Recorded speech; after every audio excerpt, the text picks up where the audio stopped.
Hello everybody and welcome. In this video I will show you how to create equalizer preset for the microphone on the headphones Turtle Beach Atlas Air. You have to start by open the application and now go to the microphone at the bottom. And right here we have slots for the presets, so just click on the plus, rotate your device.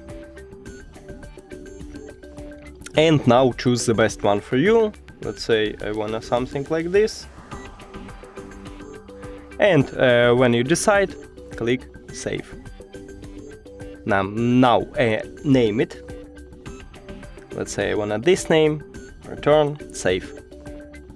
OK. And we did it. Also, you can change it by click at the pencil icon, rotate it again. And if you want to, you can change it or click reset and make it by default. Now, the last one, that you can delete this preset. If you don't like it, just click at the second icon here and confirm. And that's it.